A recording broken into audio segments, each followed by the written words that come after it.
Bible గ్రంథంలో నుండి లూకా సువార్త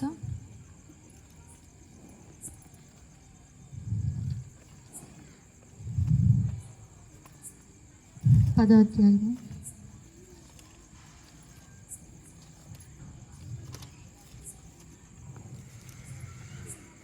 లూకా సువార్త 10వ అధ్యాయము 38వ వచనం.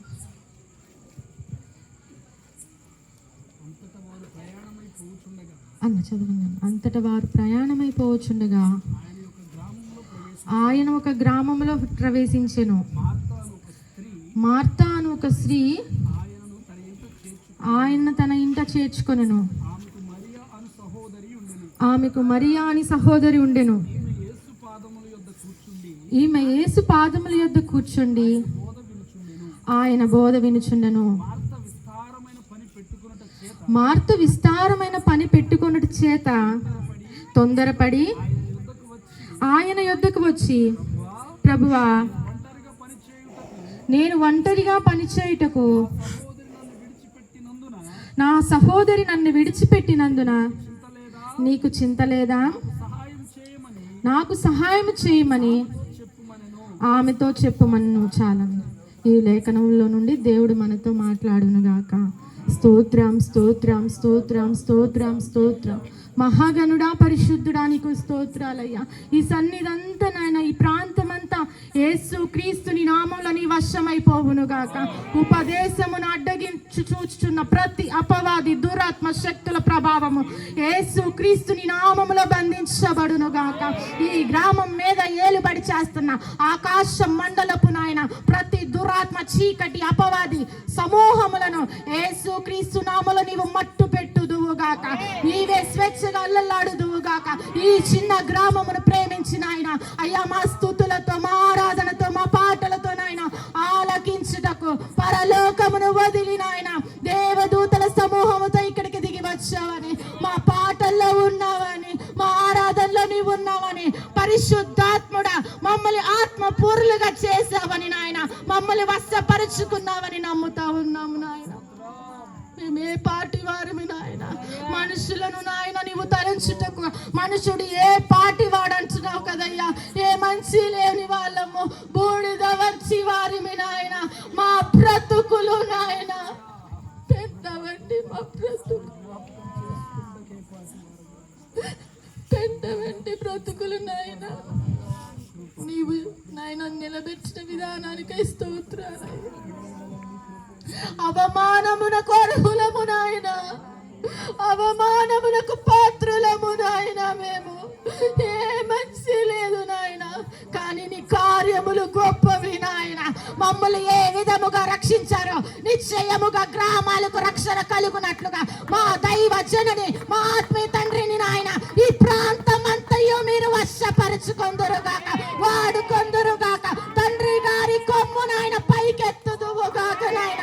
తండ్రి గారి ప్రయాస వ్యర్థము కాకుండానట్లుగా నాయన ఈ మట్టి ఘట్టములను మహిమతో నింపమని వేడుకుంటా ఉన్నా.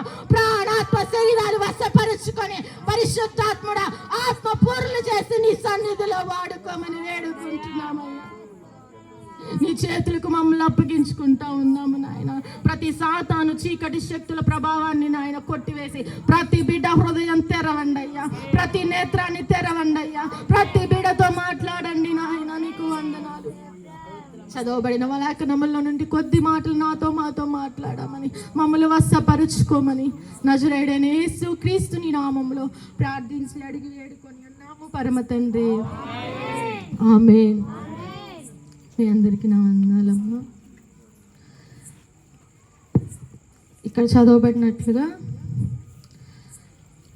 యేసయ్యంట ఒక గ్రామంలో ప్రవేశించారు. మార్తా అని ఒక స్త్రీ ఆయన తన ఇంట చేర్చుకొను. మార్తా అనే సహోదరి ఉందంట.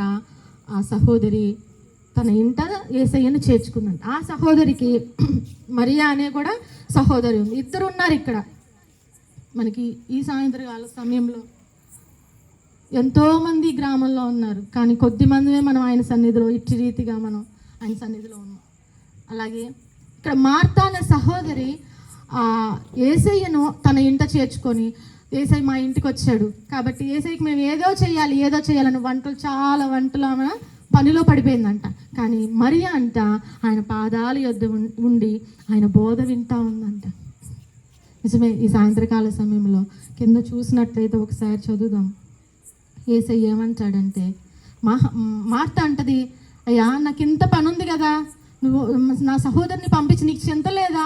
నా సహోదరి నీకు నీ పాదాలు యొద్ద ఉంది, నేను ఇంత పని పెట్టుకుని ఒక్కదాన్నే చేసుకుంటున్నాను కదా, నీకు చింత లేదా అని యేసయ్యని అడుగుతుందంట.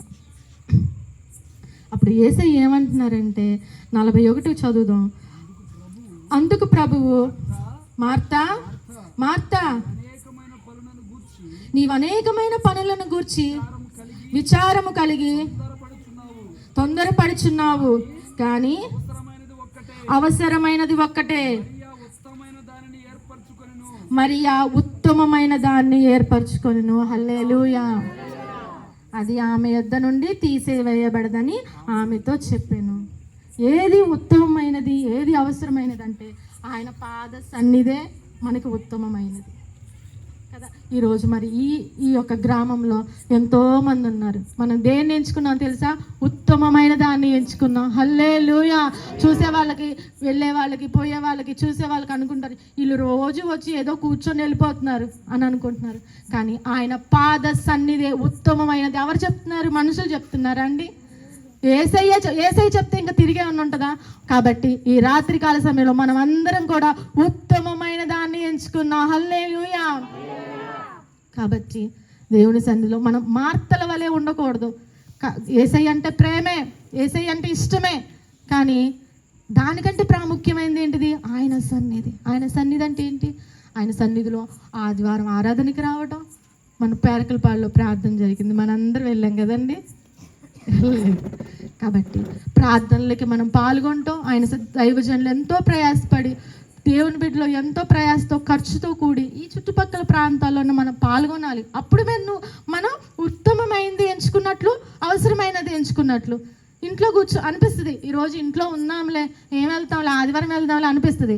అప్పుడు నువ్వు ఉత్తమమైనది ఎంచుకున్నట్లేనా? కాదు. వెళ్ళినప్పుడే ఉత్తమమైనది ఎంచుకున్నట్లు. ఎంతో ప్రయాసపడి పనులకు వెళ్తున్నారు, వస్తున్నారు, కానీ నువ్వు ఆ పనికి వెళ్ళి వచ్చినా కూడా దేవుని సరిగ్గా పరిగెత్తుకుంటూ వస్తే దేవుడి సన్నిధి ఏమంటంట? ఉత్తమమైనది, అవసరమైంది. ఆయన ఆదివారం ఆరాధనలో పాల్గొనడం, ప్రార్థనలో పాల్గొనడం, మన ఇంట్లో, మన గదిలో దేవుని సన్నిధిలో మోకరించి ప్రార్థన చేయడమే ఆయన సన్నిధి, ఆయన పాద సన్నిధి. ప్రార్థన చేయడం. అమ్మ ప్రార్థన చేసుకున్నావా అంటే మనందరం ఏం చెప్తాం? అవును చేసుకున్నా అమ్మ అని చెప్తాం. ఏదో ఒక మామూలుగా యాదృచ్ఛికంగా చెప్తాం. నిజంగా ప్రార్థన ఏం చేస్తాం? ప్రార్థన చేయాలి, ప్రార్థన చేస్తే అమ్మో మళ్ళీ ఏమన్నా అయిపోద్దేమో, మన అవసరతను బట్టి, మన యొక్క అక్రతను బట్టి మనం ప్రార్థన చేస్తాం. కానీ నిజంగా ప్రేమతో మనం చేస్తామా? మనకి ఇష్టమైన వాళ్ళతో మాట్లాడుతున్నామంటే ఆ 2 మాటలు చెప్పేసి చాలే అనుకుంటాం. చెప్పండి, అనుకుంటామా? మనకి ఇష్టమైన వాళ్ళతో, మనం ప్రేమించిన వాళ్ళతో, మన బంధువులు కానీ, అక్క కానీ, అమ్మ కానీ ఫోన్లో ఎంత గంటలు మాట్లాడితే, ఎన్ని మాటలు మాట్లాడినా కూడా ఇంకా మాట్లాడాలనిపిస్తుంది కదా. కాబట్టి మనం యేసయ్య సన్నిధిలో ఉత్తమమైనది ఆయన సన్నిధి, ఆయన పాద సన్నిధి. మన గదిలో ఉండి మనం ప్రార్థన చేసుకోవడమే ఆయన సన్నిధిలో మనం ఉత్తమమైనది ఎంచుకున్నట్లు. ప్రార్థన. అమ్మ ప్రార్థన చేసుకుంటున్నావా? చేసుకుంటున్నా. ఎలా చేస్తున్నాం ప్రార్థన? ఇష్టంగా చేస్తున్నావా, కష్టంగా చేస్తున్నావా? మనకి ఏమైనా అవసరం వచ్చినప్పుడు చూడండి, ఎంత అమ్మో ప్రార్థన, అప్పుడు ఫోన్ చేసేసి ప్రార్థన అడుగుతారు, అవునా కదా? ఒప్పుకుందామా? కానీ ఆయన సన్నిధిలో మనం కష్టంగా ఉన్నా, శ్రమ వచ్చినా ఒకసారి చూద్దాం. ముందుగా మనం ప్రతి విషయంలో ప్రార్థన అంటే ముందుగా మనం ఆయన సన్నిధిలో స్తుతించాలి దేవుణ్ణి. మొదటిగా మనం ఏం చేయాలి? స్తుతించాలి. కీర్తనల గ్రంథం 9వ అధ్యాయం, కీర్తనలు 9, 1, 2. నా పూర్ణ హృదయంతో నేను యెహోవాను స్తుతించెదను. యెహోవా నీ అద్భుత కార్యములన్నిటినీ నేను వివరించేదను. చాలన్న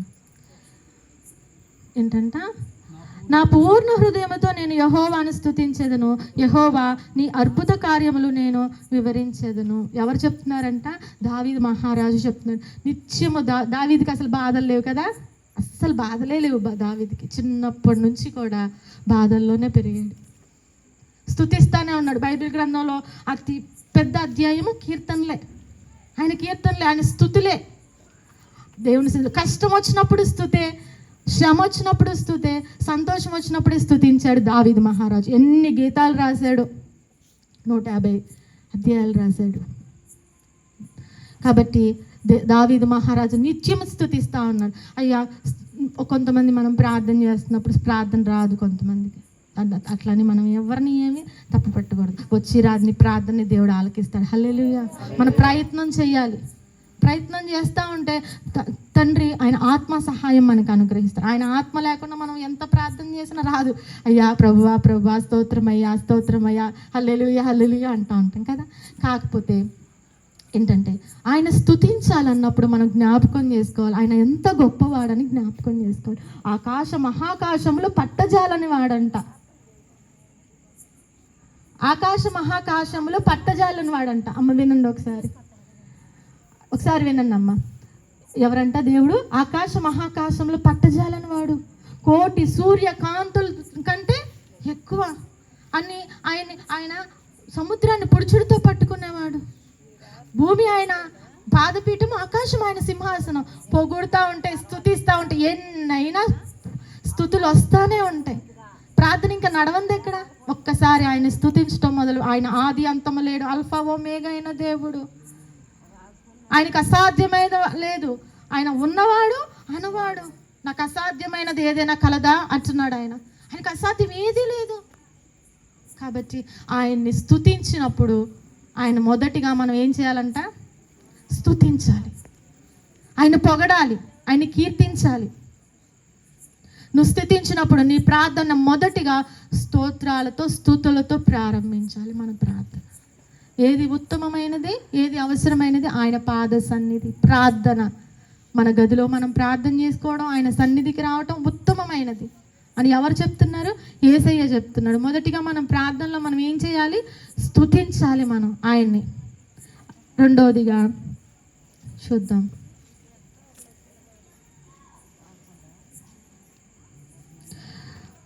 మనం రెండవదిగా ఒప్పుకోవాలి, బతిమాలుకోవాలి దేవుణ్ణి.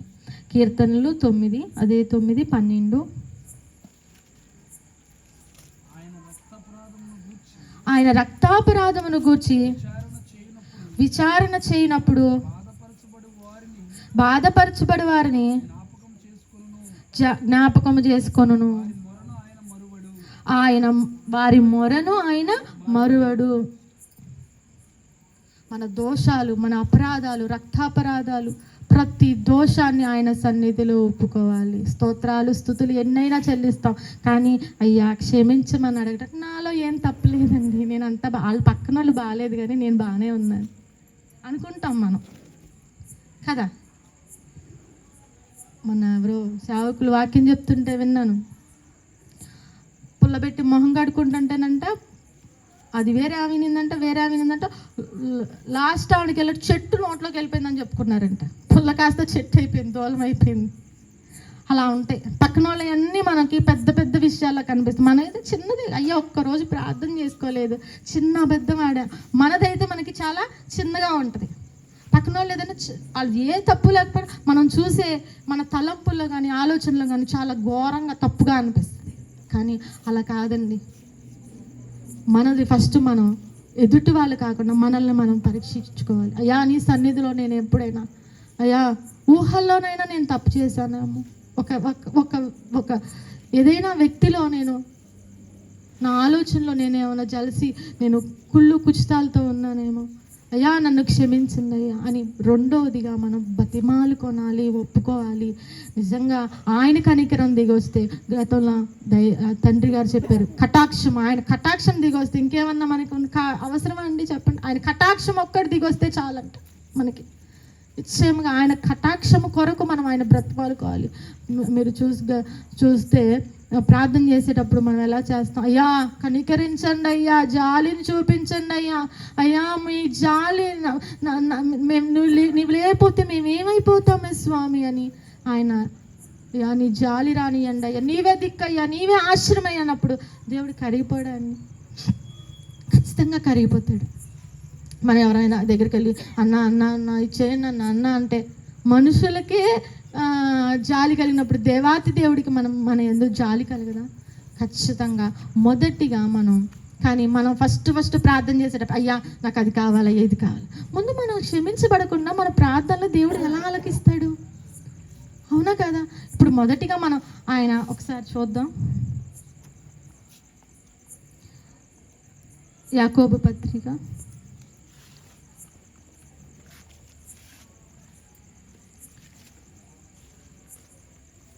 యాకోబు పత్రిక 5:16 చదువుకుందాం. మీ పాపములు ఒకనితోనొకడు ఒప్పుకొనుడి, మీరు స్వస్థత పొందినట్లు ఒకని కొరకు ఒకరు ప్రార్థన చేయుడి. నీతిమంతుని విజ్ఞాపన మనఃపూర్వకముదై బహుబలము కలదై ఉండును. హల్లెలూయా. మన పాపములు ఒకరి కొరకు ఒకరు ఒప్పుకోవాలంట, స్వస్థత కలుగునట్లుగా ఒప్పుకోవాలంట. మనకి ఏదైనా అనారోగ్యం వచ్చిందంట, స్వస్థత కావాలంటే ప్రార్థన చేయమని ఎదుటి వాళ్ళని అడగటం కాదు, ఫస్ట్ మనం ఆయన సన్నిధిలో మన పాపాలు ఒప్పుకుంటే స్వస్థత వచ్చిందని చెప్తున్నాడు. యాకోబు పత్రికలో రాయబడినట్లుగా ముందు మన పాపములు ఒప్పుకుంటే ఆటోమేటిక్గా మనకి ఏమొస్తుందంట? స్వస్థత వస్తుందంట. మనం వారి కొరకు వీరి కొరకు వీళ్ళని అడగాల్సిన అవసరం ఏమి లేదు. ముందు మనకి అనారోగ్యంగా ఉన్నప్పుడు ఏదైనా దోషాన్ని బట్టి కూడా ఒక్కోసారి అనారోగ్యాలు వస్తాయి. అవి దేవతను బట్టి బల్లారాధనలో కొన్నిసార్లు మనం సంపూర్ణముగా మనం కడగబడకుండా ఒప్పుదల లేకుండా బల్లారాధనలో చెయ్యేస్తే కూడా కొంతమంది అనారోగ్యులు అవుతారని దేవుళ్ళ లేఖనాలు సెలవిస్తూ ఉన్నాయి. కాబట్టి ముందు మన యొక్క అనారోగ్యాలకి మన తప్పిదములు పాపములు అడ్డొస్తాయని లేఖనాలు చెప్తున్నాయి. మన పాపాలు ఒప్పుకుంటే మనం స్వస్థత పొందుతామంట. హల్లెలూయా. ఆయన సన్నిధిలో రెండవదిగా మనం ఏం చేయాలి? ఒప్పుకోవాలి. ఆయన కనికరం దిగి వచ్చినట్లుగా ఆయన ఒప్పించుకుంటే ఈ లోకంలో ఎవరు ఒప్పుకున్నా పర్లేదండి, ఎవరు ఒప్పుకోపోయినా పర్లా. ఒక్కళ్ళన్నా ఇంత పాట పాడుకున్నాం, ఒక్కరిని 1000 మందిగా చేస్తాడంట. మన పక్కన ఎవరు లేకపోయినా ఖచ్చితంగా ఆశీర్వదించగలిగిన దేవుడు మన పక్షాన దేవుడు ఉంటే ఒక్కరిని 1000 మందిగా, ఇద్దరిని 10,000 మందిగా చేయగలిగిన దేవుడు. హల్లెలూయా. రెండవదిగా మనం ఒప్పుకోవాలి. ఇందులోనే యెషయా గ్రంథము 59:2 చదువుదాం. యెషయా 59:2.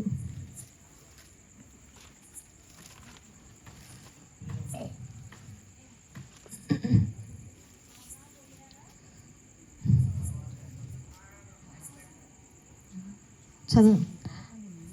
మీ పాపములు ఆయన ముఖమును మీకు మరుగుపరచెను గనుక ఆయన ఆలకింపకున్నాడు. చాలు. ఏంటంట? మీ పాపములు ఆయన ముఖమునకు మీకు మరుగుపరచను. మన పాపాలంట ఒప్పుకోకపోతే మనం ఏసయ్యా అయ్యా అది కావాలయ్యా ఇది కావాలయ్యా, నా కొడుకయ్యా నా కూతురయ్యా నా తండ్రయ్యా అని మనం ప్రార్థన చేస్తాం. భర్త అయ్యా నా కుటుంబం అయ్యా అంటాం. కానీ ఆయన ఏమంటున్నాడంటే మీ పాపములు ఆయన ముఖాన్ని మరుగుపరుస్తుందంట. ఆయన ముఖం తిప్పేసుకుంటున్నాడు అంటే ఇట్లా. నువ్వు ఒప్పుదల లేకుండా నువ్వెంత ప్రార్థన చేసినా కూడా దేవుని అత్యున్నతమైన సింహాసనం మీద ఉన్న దేవుని చెంతకి ఎలా చేరుతాయి? మన ఇల్లు కప్పుకోడు చారు. మనం ఒప్పుకున్నప్పుడే దేవుడు నువ్వెంత మూలుగులు విన్నాడంట. అన్న మూలుగులు విన్నాడంట దేవుడు. అని అంటే ఎట్లా ఆ చివరి దాకా వినిపించవు కదా, పక్కనే వినిపిస్తాయి మూలుగితే దూరం వినిపిస్తాయి అమ్మ, వినిపించవు. కానీ దేవుడు ఆయన సన్నిధిలో ఒప్పుకుంటే అత్యున్నతమైన సింహాసనం మీద మహాకాశాలు పట్టజాలని దేవుడు ఎక్కడో ఉన్నాడు. ఏమో నిజమో అబద్ధమో నాకైతే తెలియదు. కానీ ఒక దైవజనుడు, గొప్ప దైవజనుడు అయినా చెప్తే నేను విన్నాను. ఒక మనిషి అంట ర్యాకెట్లో వెళ్ళి 500 సంవత్సరాలు వెళ్తే దేవుని దగ్గర చేరుకుంటారంట. ఆ ర్యాకెట్ ఉంటుంది అసలు అక్కడ దాకా? 1,000 సూర్యకాంతులకి ర్యాకెట్ ఉంటుందా? అని చెప్పారు ఆయన. మరి అన్న గొప్ప మంచి దైవజనులే, కానీ మరి అది నిజమో అబద్ధం మనకైతే తెలియదు. కానీ అంత ర్యాకెట్లో 500 సంవత్సరాలు అంట. 500 సంవత్సరాలు ఎవరు బ్రతుకుతారు? కాబట్టి అక్కడ ఉన్న ఆయనకి వినపడాలంటే మనకి పెద్ద పెద్ద గొంతు అవసరం లేదు. కానీ మనం మన పాపాలు ఒప్పుకుంటే ఖచ్చితంగా ఆయన ముఖం మన వైపు త్రిప్పుకుంటాడంట. మన పాపాలు అడ్డొస్తే ఆయన ఏంటంటే ఈమె ఎవరో నాకు తెలియదు, ఆయన మొహం త్రిప్పుకుంటాడు. స్పష్టంగా రాయబడి ఈ ఒక్కటే నాకు దొరకిందాక ఆటోలో వచ్చినప్పుడు మరి ఎత్తుక్కున్నాను అనమాట. ఎక్కడ అని ఒక వాక్యం ఎవరో చెప్పారు, ఈ యొక్క వాక్యం నాకు కావాలని. ఒప్పుకోపోతే ఆయన మొక్కము మన ప్రార్థన 1-2 గంటలు ఎంతసేపు చేసినా కూడా మనం ఒప్పుకోపోతే ఆయన సన్నిధికి చేరు. అలాగే ఇక్కడ క్రింద మళ్ళీ ఇంకొక మాట ఉంది, ఆయన ఆలకింపుకున్నాడంట. ముఖం తిప్పుకోవటం ఒకటే కాదు, అసలు ఆయన వినడంట, తెలియదంట ఆయనకి అసలు. మన పాపాలు ఒప్పుకుంటే మొదటిగా దేవుని స్తుతించాలి, రెండోదిగా మన పాపాలు ఒప్పుకోవాలని సన్నిధిలో. అయ్యా కనికరించండి, అయ్యా కృప చూపించండి, అయ్యా ఒప్పుకుని తప్పే ఉంది. ఏ తప్పు చేయలేదు అన్నా కూడా అయ్యా ఏదైనా ఎక్కడో లేఖనాల్లో ఒకసారి మొన్న ఎప్పుడో అయ్యారు ఎక్కడో కూడికలో వాక్యం చదివిస్తుంటే కింద చదివా, కళల్లో పాపం అంట, కళల్లో పాపం అంట. కళ్ళల్లో పాపంలో పడిపోతే కూడా దేవుని సన్నిధికి మనం చేరమంట. అయ్యా నాకేం సంబంధం అయ్యా, కళ్ళొచ్చింది, కళ్ళలో పాపంలో కళ్ళలో పాపం ఏంటయ్యా, నాకు సంబంధం లేదు కదా, నా ప్రమేయం లేదు కదా, వాళ్ళు నాకు సంబంధులు గారు అంటున్నాడు దేవుడు. మరి అప్పుడు మనం ఖచ్చితంగా దాన్ని ఏం చేయాలి చెప్పండి? ఒప్పుకోవటమే, చేసేదేం లేదు, ఇంకా వేరే మార్గం ఏమీ లేదు. అయ్యా నేను నా కళ్ళలో పాపం వచ్చేసింది అయ్యా, నన్ను క్షమించింది అయ్యా, నా ప్రమేయం లేదులే, నేను ఎందుకు ఒప్పుకోవాలంటే? ఎందుకు? దేవుడే చెప్తున్నాడు, నీ కళ్ళల ద్వారా పాపంలో ఉన్నారు, వాళ్ళు నా సంబంధులు కారు అని అంటున్నాడు. మొన్న ఇప్పుడు అయ్యగారు చదివిస్తే కింద చదివాను నేను. కాబట్టి మనది ఏది 1% కూడా మన లోపం లేకుండా ఆయన సన్నిధిలో యథార్థంగా ఉన్నాం, నీతిగా ఉన్నాం. ఇందాక అన్న చదివారు అనుకుంటా, నీతిమంతుల ప్రార్థనని. నీతిగా ఉన్నాం, యథార్థంగా ఉన్నాం. గతంలో దైవజనులు చెప్పారు, నీ సన్నిధిలో నేను ఎట్లు యథార్థంగా ఉంటున్నాను. హిజ్కియా ప్రార్థన చేసినప్పుడు నడిమిశాలకు వెళ్లకుండానే జవాబు వచ్చిందట. జవాబులు ఎందుకు రావట్లేదు మనకి? యథార్థ హృదయంతో మనం ప్రార్థన చేయాలి. ఎంత ప్రార్థన చేసినా కానీ అనారోగ్యం తగ్గట్లా, ఎంత ప్రార్థన చేసినా జవాబులు రావట్లా. నేనైనా మీరైనా ఎవరైనా కానీ మన ఒప్పుదల లేకపోతే మనకి జవాబులు రావు. ఎందుకు? ఎవరి కోసం చేస్తున్నాం మన ప్రార్థన? మనుషుల కోసం చేస్తున్నామా? కాదు. ఖచ్చితంగా దేవుని కొరకు దేవుడు యథార్థవంతులు అని దేవుడు ముద్ర వేస్తే ఎవరైనా తీసేయగలరండి. మనుషులు ఎంత అసహించుకున్నా కూడా తీసివేయలేరు. తర్వాత 3వది చూద్దాం. 1 స్తుతించాలి, 2 ఒప్పుకోవాలి, 3 ఆయనకి కృతజ్ఞతాస్తుతులు చెల్లించాలి. కీర్తనలు 107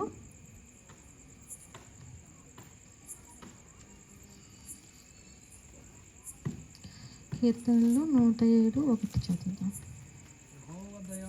యెహోవా దయాళుడు, ఆయనకు కృతజ్ఞతాస్తుతులు చెల్లించుడి, ఆయన కృప నిత్యముండును. చాలు. యెహోవా దయాళుడు, ఆయనకు కృతజ్ఞతాస్తుతులు చెల్లించుడి, ఆయన కృప నిత్యముండును. ఏం చెల్లించాలంట మనం? 3వదిగా కృతజ్ఞతాస్తుతులు.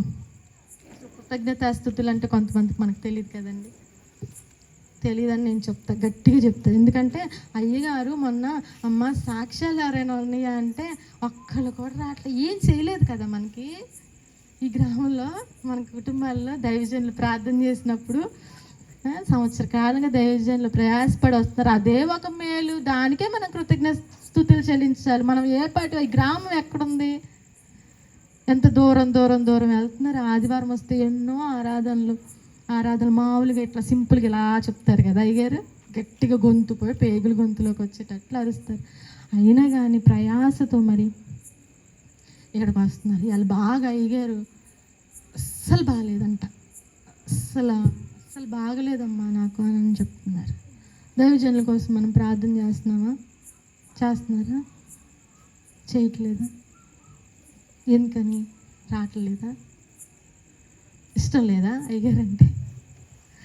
దైవజనులు సంవత్సర కాలంగా మనల్ని ప్రేమించి దేవుని ఆశించి వస్తున్నారా అయ్యగారు? చెప్పండి, ఎవరొక్కలేని చెప్పండి. నిస్వార్థంగా గురి కలిగి ఒక దర్శనం కలిగి దైవజనులు పోరాడుతూ ఉన్నారు. మనం దైవజనులకి మన ప్రార్థన చాలా నోరు తెరిచి అక్కడ మన సుందరమ్మ అమ్మల ఇంటి దగ్గర అడిగారా, అమ్మ నా కోసం ప్రార్థన చేసి, వేడి బాగా వేడిగా ఉందమ్మా నా కొరకు ప్రార్థన. మరి ఎందుకు చేయట్లేదు? మన తండ్రి గారి మాట మనం విన్నప్పుడు దేవుడి మాట ఎట్టుంటాం చెప్పండి, అవునా కదా? కాబట్టి దైవజనుల కోసం మనం ప్రార్థన చెయ్యాలి. తర్వాత కృతజ్ఞతాస్తుతులు ప్రతి విషయంలో మనం చెల్లించాలి. నవ్యమ్మ కుటుంబంలో కార్యం చేయలేదా? నవ్యమ్మ మరియమ్మ చేయలేదా? దేవుడు స్వస్థత చేయలేదా? అంజలమ్మ నీకు రక్షణ ఇలేదా దేవుడు? మరి ఇన్ని కార్యాలు నేనేమనుకున్నా, ఎవరొకళ్ళు సాక్ష్యం చెప్తారు కదా, నా దారిలో పోయా, నేను ఈ గ్రామం గురించి కాదు, నా దారి ఇంకోటి అనుకొని నా సాక్ష్యం అంతా ఎట్టెటో వెళ్ళిపోయింది. నేను తర్వాత ఆటోలో వెళ్ళేటప్పుడు అనుకున్నా, అయ్యగారు సంవత్సరం కదా, నేను సంఘం గురించి చెప్పాలి, నేను ఏంటి ఎలా చెప్పాను, నాకు ఇక్కడ నిలబడ్డాను ఎట్టెట్టో వెళ్ళిపోయింది. మరి మీరైనా అని ఈ సంఘంలో మీ కుటుంబాల్లో జరిగినాయి చెప్తారేమో అని, మీరు సంఘంలో జరిగినవి చెప్తారు కదా అని నేను నాయి చెప్పుకున్నాను. కృతజ్ఞతాస్తుతులు ఖచ్చితంగా దేవునికి చెల్లించాలి. ఆయన చేసిన మేలు మర్చిపోవాలమ్మా. ఎవరు ఇక్కడ కృతజ్ఞతాస్తుతులు ఎవరు చెల్లిస్తున్నారు? దావీదు మహారాజు జీవితంలో కష్టాలు లేవా? అస్సలు లేవు కదా. అయినా మరి దావీదు మహారాజు నిత్యం ఆయన ఏంటంట, యెహోవా దయాళుడు, ఆయన కృతజ్ఞతాస్తుతులు చెల్లించుడు, ఆయన కృప నిత్యం ఉండును. నీ కృప నిత్యం ఉంటుందయ్యా, నీ కృతజ్ఞతాస్తుతులు చెల్లిస్తున్నానయ్యా అని అంటున్నాడు దావీదు మహారాజు. ఆయన చేసిన మేలు మర్చిపోకూడదండి. ఒక స్థితి, మనం గతాన్ని స్థితి ఎప్పటికీ మర్చిపోకూడదు. ఒకప్పుడు ఎలా ఉన్నాం, ఇప్పుడు ఎలా ఉన్నాం. ఎవరికైనా మనుషులకు చెప్పాలంటే గంటలు చెబుతాం, అమ్మ నాకు అప్పుడు అలా అయిందమ్మా, నేను ఇలా ఉన్నాను కాదు. సంఘంలో చెప్పాలి, ప్రేరేపించబడతారు. ఆయన నామానికి ఘనత కలగాలి, ఆయన నామాన్ని జనులందరి ఎదుట మహిమపరచాలి. మనకి జరిగిన మేలులు కృతజ్ఞతాస్తుతులు చెల్లించినప్పుడే ఆయన నామానికి మహిమ కలుగుతుంది. కాబట్టి మూడవదిగా మనం కృతజ్ఞతాస్తుతులు చెల్లించాలి. ఇందులోనే యెషయా 12:5 ఒకసారి చదువుదాం.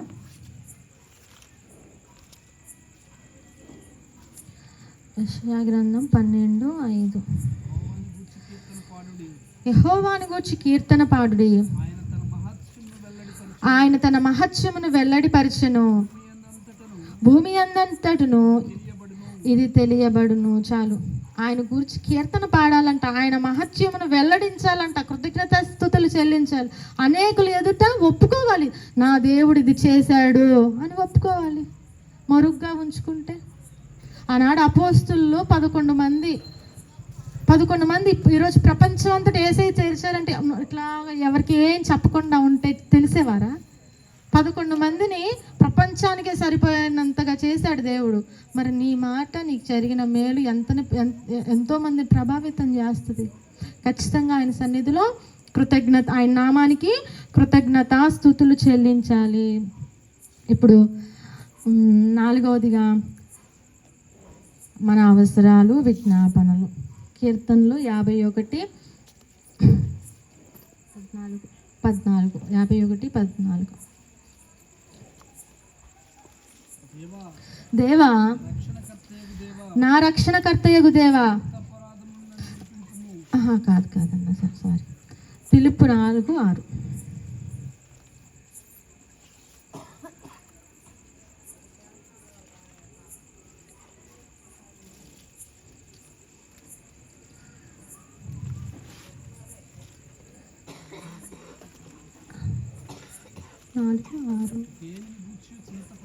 దేనిని గూర్చి చింతపడుకుడి కానీ ప్రతి విషయంలోనూ ప్రార్థన విజ్ఞాపనల చేత కృతజ్ఞతాపూర్వకముగా మీ విన్నపములు దేవునికి తెలియజేయుడి. హల్లెలూయా. చింతపడుకుడి. దేవుడు ఏమంటున్నాడంటే, దేనిని గురించి చింతపడుకుడు కానీ ప్రతి విషయంలోనూ ప్రార్థన విజ్ఞాపనల చేత విజ్ఞాపనలు. ఇప్పుడు లాస్ట్కి వచ్చింది మన అవసరతలు. మనం అవన్నీ వదిలేసి ముందుగా స్తుతులు, తర్వాత ఏంటిది ఒప్పుకోలు, క్షమాపణ, స్తుతులు, ఒప్పుకోలు, కృతజ్ఞతాస్థుతులు ఇవన్నీ వదిలేసి ఫస్టే అయ్యా అది కావాలయ్యా, ఇది కావాలయ్యా, అది కావాలి, ఇది కావాలంట. లాస్ట్లో మనది విజ్ఞాపనలు, అవస్థతలు, ఒప్పుకోలు కాదు, క్షమించండి. ఇక్కడ ఏమంటున్నాడంటే మీరు చింతపడొద్దు, మీ అవస్థతలు దేవుడికి తెలీదా మన అవస్థతలు ఏంటో. మనం ఒప్పుకున్నప్పుడు, ఆయన స్తుతించినప్పుడు, ఆయన కృతజ్ఞతాస్థుతులు చెల్లించినప్పుడు నువ్వు పూర్తిగా నువ్వు ఆత్మవశురాలు అయిపోతావు. ఆల్మోస్ట్ నీ హృదయంలో ఉన్నాయి మొత్తం దేవునికి తెలుసు, అన్నీ తెలిసిపోతాయి. పర సంబంధమైన ప్రతివి జ్యోతిర్మయుడికి దేవుని యొద్ద ఉంది. నీ కొరకు దాచి ఉంచింది, నీ కొరకు ఉంటుంది అంతే. ఎవరి దగ్గరికి వెళ్ళిపోదు. వాళ్ళకి అయిపోతున్నాయ్యా మేము ఇలానే ఉన్నా కాదు. నీ కొరకు దాచి ఉంచింది, నీ కొరకు దేవుడు ఖచ్చితంగా అనుగ్రహిస్తాడు. హల్లెలూయా. ఏమవ్వదు, అలా వెళ్ళిపోతుంది. ఇప్పుడు భోజనాలు అనుకోండి, భోజనాలు తింటా ఉంటే లాస్ట్ వాళ్ళకు ఉండమని గబగబ తినేస్తారు. అలా ఏముండదు. మన కొరకు దాచి ఉంచిన మేలు ఆయన యొద్ద భద్రంగా ఉంది, మనకి ఖచ్చితంగా అనుగ్రహిస్తాడు. అది మన లోపమే. ఎలా పొందుకోవాలో మనకు తెలియట్లా, ఎలా ప్రార్థన చేయాలో మనకు తెలియట్లా. ఇంత పిల్లలు ఉన్నారు అమ్మ, ఏసమ్మ పిల్లలు, మరియమ్మ పిల్ల పాప, ఇంకా ఉన్నారు, హాస్టల్లో ఉన్నారు. ఎంత ప్రార్థన చేయాలి, చూస్తున్నారుగా టీవీల్లో ఫోన్లో చూస్తున్నారుగా. ఇంకా మీ ప్రార్థన అధికం అవ్వాలి, కన్నీరు అధికం అవ్వద్దా? నేను నా ప్రార్థనలో ప్రతి ఒక్క రోజు హాస్టల్లో ఉన్న పిల్లల కోసం ప్రార్థన చేస్తానమ్మా. నేను తండేపల్లిలో ఒక పిల్ల ఉంటుంది, ఇక్కడ మన గౌరీ, ఇప్పుడు కొత్తగా ఏసమ్మ పిల్లల అక్క మరి జాన్విస్కి గారు వాళ్ళ అమ్మాయి ఉంది కదా, స్నేహలత, హాస్టల్లో ఉన్న పిల్లల కోసం నిత్యం ప్రార్థన చేస్తా. బాబున్నాడు, దూర ప్రాంతాల్లో ఉంటున్నారు. ఏం కాదులే ముందు మనం చూడండి, ఏమన్నా కావాలనుకున్నప్పుడు మనం పిల్లలకి ముందు భవిష్యత్తు కోసం ముందుగానే వాళ్ళకి ఏమేం కావాలో డబ్బులు దాయటం, పోస్ట్ ఆఫీసులు కట్టడం, బంగారం కొనటం చేస్తారా చేయరా? వాళ్ళ పెళ్ళిళ్ళ కోసం, చదువుల కోసం. మరి ప్రార్థన ఎందుకు సిద్ధపరచుకోవట్లేదు అంటే మన ప్రార్థన మోకరించగానే మనకి చెయ్యాలనిపించకపోవడం, మనం ప్రార్థించగానే మన ఆలోచనలు. మీరు గమనించండి, ప్రార్థన మోకరించినప్పుడే మర్చిపోయింది అప్పుడు గుర్తొస్తుంది, ఏదో ఎప్పుడో మర్చిపోయింది అప్పుడు గుర్తొస్తుంది. అంటే ఇది అపవాది యొక్క ప్లాన్ అని అర్థం చేసుకోవాలి. అపవాది నా మైండ్ని ప్రార్థన చేయకుండా డైవర్ట్ చేస్తున్నాడు, నా ప్రార్థన చెడగొడుతున్నారు. అప్పుడే మోకాలు నొప్పులు వస్తాయి, అప్పుడే తలనొప్పి వచ్చింది, అప్పుడే సెల్ ఫోన్ వస్తుంది, అప్పుడే పక్కన వాళ్ళు వస్తారు, చుట్టాలు వస్తారు. ఏదైనా నీ ప్రార్థనకి ఆటంకంగా ఉంది ఏదైనా, అది అపవాది ప్రణాళిక అని మనం గుర్తుపట్టాలి. అపవాది ప్రణాళికలు క్యాన్సిల్ చేసుకుంటేనే మనకి ప్రార్థన నడిచింది. అమ్మ నేను ప్రార్థన చేసుకుందాం అనుకుంటున్నాను కానీ అస్సలు అవ్వట్లా. ఎందుకు అవ్వట్లా? అపవాది ప్లాన్కి మనం లొంగిపోయాం. వాడు మన మీద అధికారిగా ఉన్నాడు, వాడి అధికారాన్ని కొట్టేసి మనం దేవుని అధికారానికి అప్పగించుకున్నప్పుడు నీ ప్రార్థన సాగుద్ది. దైవజనులు మొన్న చెప్పారు, మన శరీరం ఏది చెప్తే అది చేయటానికి శరీరానికి మనం రుణాస్తులం కాదంట. మరి చెప్పుద్ది నిద్ర వస్తుందని, ఎందుకు నిద్రపోతున్నాం? దానికి రుణం పడ్డామా మనం? అని చెప్పినంత వింటామా మనం? మన దేవుని మాట వినేవారిగా ఉండాలి, జయించాలి, పోరాడాలి, జయించాలి. ఎందుకని మోకరిచ్చినప్పుడు కొంతమంది 2-3 చెప్పారు, ఇంతకుముందు నాకు ప్రార్థన సాగింది కానీ ఇప్పుడు సాగట్లేదు. అంతకుముందు నువ్వు నామకార్థంలో ఉన్నావు, నువ్వు ప్రార్థన చేసినా చేయకపోయినా నామకార్థంలో ఉన్నావు బట్టి నీ అపవాది నీ దగ్గరికి రాడు.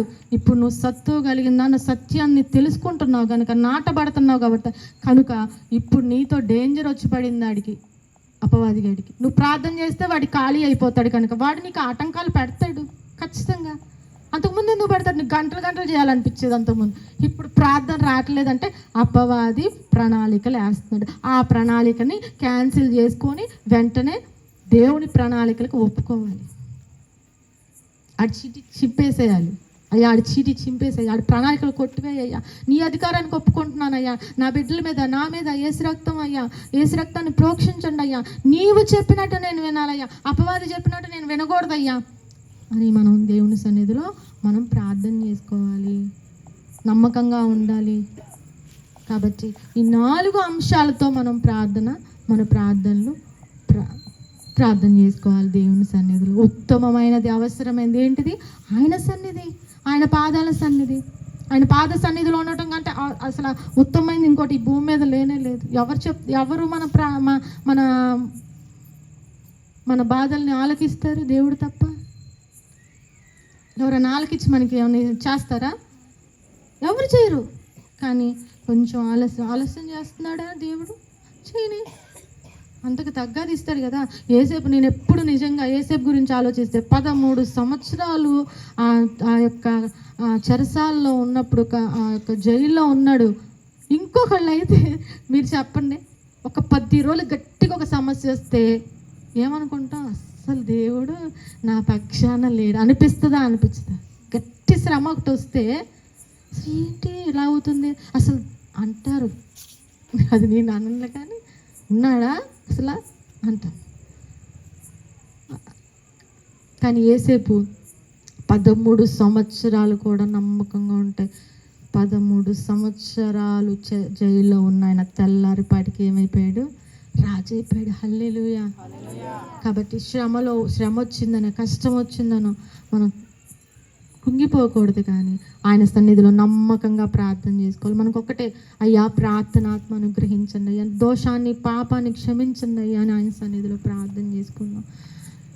ఈ లేఖనాలు మన అందరి హృదయంలో దేవుడు ముద్రించి ఫలింపచేయను గాక. ఆమె మోకరిచ్చిన ప్రార్థన చేసుకో. స్తోత్రమయ్యా, స్తోత్రాలయ్యా, స్తోత్రాలయ్యా, స్తోత్రం స్తోత్రం స్తోత్రం స్తోత్రం స్తోత్రం స్తోత్రమయ్యా. పరిశుద్ధుడా నీకు స్తోత్రం స్తోత్రం. నోరు తెరిచి ప్రార్థన చేయండి అమ్మా. అయ్యా ఉత్తమమైనది, అవసరమైనది మాకు నీ పాద సన్నిధే నాయన. ఇంకా ఏది ఈ భూమి మీద ఉత్తమమైనది లేదయ్యా, ఏది లేదయ్యా. కోట్ల డబ్బులు నాయన నీ సన్నిధికి సమానం అవ్వదు నాయన. నీ పాద సన్నిధే మాకు శరణము నాయన. నీ పాద సన్నిధే మాకు నాయన మా దాగు చోటు స్వామి. నీ పాదాల యొద్ద నాయన మా జీవిత కాలం అంతయు నాయన నీ పాదాల యొద్ద గడపగలిగిన కృప ఇవ్వండి అయ్యా. మరి ఉత్తమమైనది, అవసరమైనది ఎంచుకుంది నాయన. మేము ఈ రాత్రికాల సమయంలో నీ పాద సన్నిధిలో అవసరమైనదే, ఉత్తమమైనదే మేము ఎంచుకుందుము గాక నాయన. పరిశుద్ధుడా నీకు స్తోత్రాలు. ప్రార్థనాత్మ అనుగ్రహించండి అయ్యా. హృదయాలు తెరవండి నాయన. అపవాది ప్రణాళికలు యేసు క్రీస్తు నామములో కొట్టివేయండి నాయన. నీకు స్తోత్రాలు స్తోత్రాలు స్తోత్రాలు.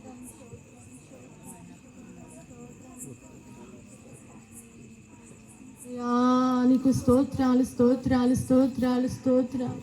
మా ప్రార్థనలు వినకుండా నీ ముఖము తిప్పుకొనొద్దు స్వామి. అయ్యా మమ్మల్ని క్షమించండి అయ్యా. పాపుల్లో ప్రథములము నాయన తుమ్మి వంటి వారిమయ్యా. అయ్యా ఇదిగో నా తండ్రి నీకు స్తోత్రాలు. నీ లేఖనాలు చెప్తున్నట్లుగా నీ సన్నిధిలో మేము ప్రార్థన చేసి స్వస్థత పొందుకొందుముగాక. మా పాపాలు క్షమించబడునుగాక నాయన.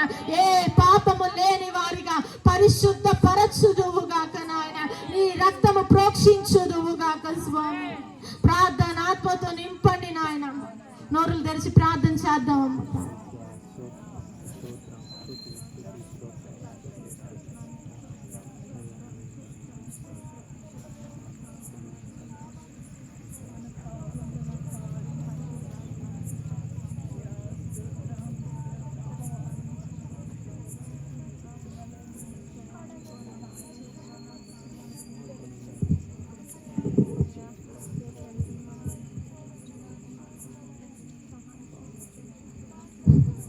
స్తోత్రం స్తోత్రం.